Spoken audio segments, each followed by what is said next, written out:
A day prior to the release of this video, there was an article from Variety that was released that gave us some news about the upcoming DC movie universe slate, which may have very well hinted at what the universe will look like. Most of the article is actually about Dwayne Johnson and his failed attempt at pitching his vision to DC, which would have led into a Black Adam and Henry Cavill-led Superman movie, but we obviously already know how that ended, and all the article really does is paint Dwayne Johnson as far less likable than he may seem, but I kind of already knew that, so most of the article isn't really all that interesting. It is mostly about The Rock, aside from some very nonchalantly dropped hints about James Gunn's plans for the DC universe, as well as what certain Warner Brothers executives may want. Take everything I'm about to say with a grain of salt, as while they all do come from trusted sources, at least according to Variety, if I am being honest, at this point something isn't 100% unless it comes from James Gunn himself. That being said, usually Gunn has shot down false rumors, and he did debunk some of this article, but other parts of it he didn't debunk, and I feel like it's a similar situation to the DCEU Massacre article that I talked about in December, where Gunn himself said that some of it is true and some of it isn't, so maybe the same thing is true for this article, where the things that he has debunked isn't true, but the other things that he hasn't debunked, it may very well be the case.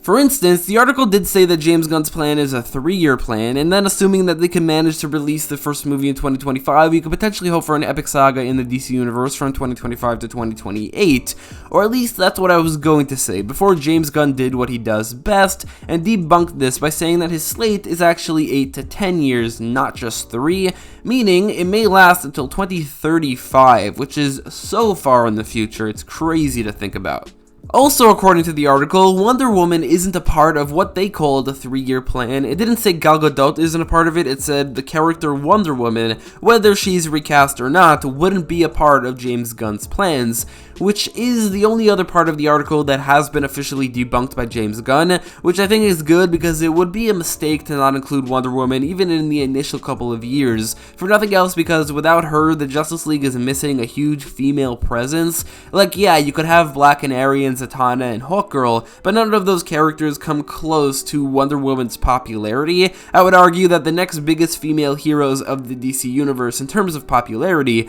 are Batgirl and Supergirl, plus I guess if you can counter Harley Quinn, none of whom are prominent members of the Justice League, and if they are, then it'd be weird to have both Superman and Supergirl, or Batman and Batgirl, so I think that you need Wonder Woman on the Justice League, so I'm glad that James Gunn debunked this, and I'm glad that Wonder Woman will be part of the plans, with Gal Gadot or not. I could go either way. So those parts of the article have been debunked, but everything else hasn't been, which means that either James Gunn just hasn't gotten around to debunking them, or maybe they are true, or maybe some of them are out of James Gunn's control, which they very well may be. The article goes on to say that Gunn and Safran's plans could be described as a broad but not blanket reset, which may mean keeping certain things but not others, or a hard reboot on certain things like Superman and Batman, but a soft reboot with the same actors, with certain others like maybe Shazam and Aquaman. If I were to choose, and I have mentioned this before, I would go with a hard reboot for absolutely everyone except for this year's Blue Beetle,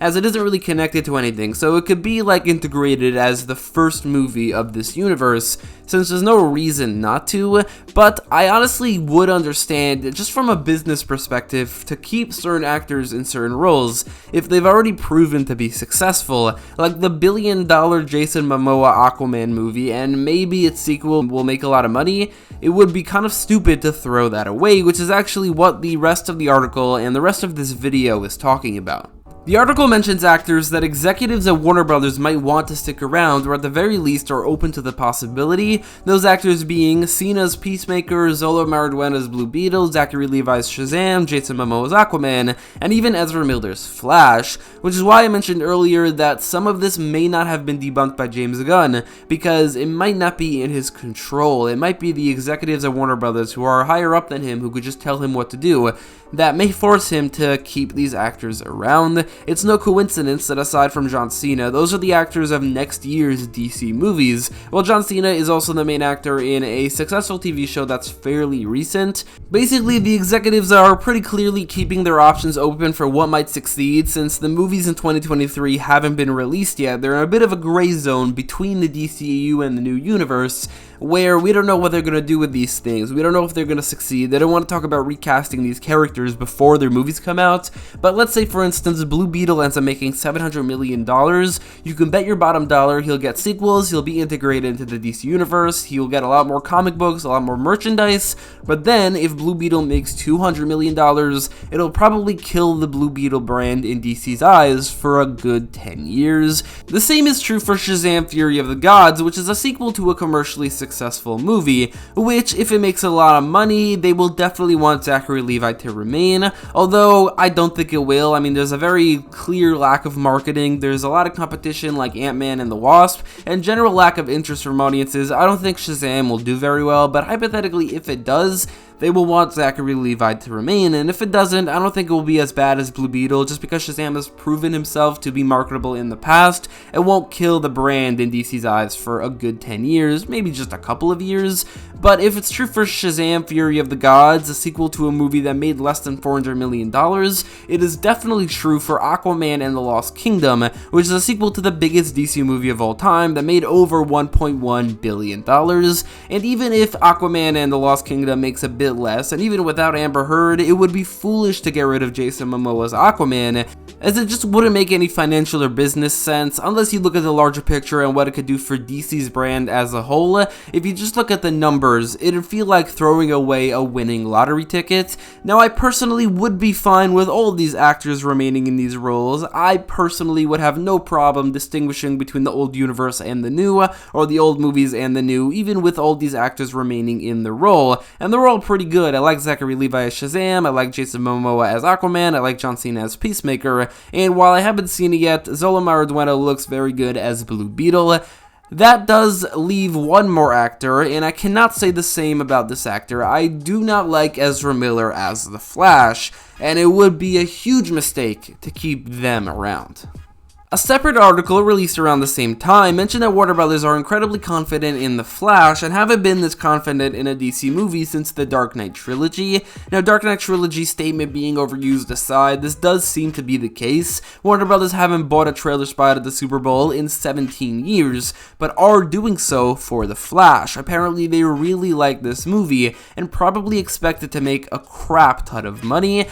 All of that would corroborate the statement in this article that says that they are exploring the possibility of Ezra Miller remaining in the role because they really like their movie. Now, I think this is wholly dependent on how well The Flash does. If it doesn't do well, then they won't really care if Ezra Miller remains in the role. But if it does well, and especially if it breaks $1 billion, they will 100% push for Ezra Miller remaining and maybe even force James Gunn to do so, which would be a huge mistake. For one, and I've been very open about this, but I think that Ezra Miller is very miscast in the role, and that seems to be a very popular opinion. That version of Barry is too weird, and that's mostly because of Ezra's mannerisms and weird quirks that seep into their characters that erodes a general unlikability that just can't be shaked. Aside from that, Ezra Miller is a PR nightmare with all the actual real-life crimes he's been actually arrested for, and if by some miracle The Flash makes $1 billion, or even makes $800 million, if it's successful, it will be in spite of Ezra Miller, not because of him.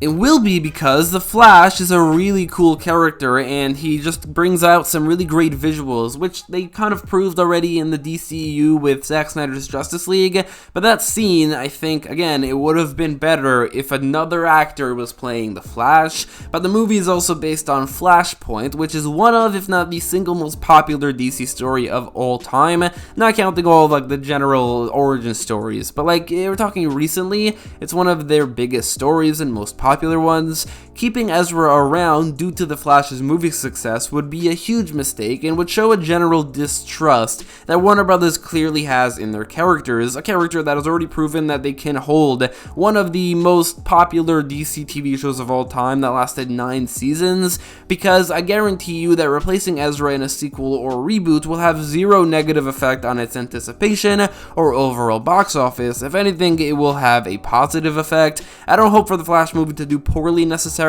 because that might inspire Warner Brothers to not make more Flash movies, but also because Warner Brothers kind of needs the money right now to make more better DC movies in the future. But I hope that if it does do poorly, that they take the message that it's because of Ezra Miller, or it's not because The Flash is a non-marketable character. And if it does well, I hope they take the message that The Flash is a successful movie character but that doesn't mean that Ezra Miller needs to stick around, because I really want to see a new Flash in James Gunn's new universe, and Ezra Miller just isn't it. Now, James Gunn did debunk Wonder Woman not being a part of his plan, and also debunked that the plan is only 3 years long, but the only thing he was asked about and replied to, but didn't debunk, was Ezra Miller remaining as the Flash. Gunn, as you could see here, wasn't even aware of the rumors. I personally do not think that Ezra is a part of his plan, but again, depending on the success of the movie, Warner Brothers might force him to continue using Ezra Miller. James Gunn has mentioned in the past that he and Peter Safran have full creative control over DC Studios, and I think that's true to a certain extent.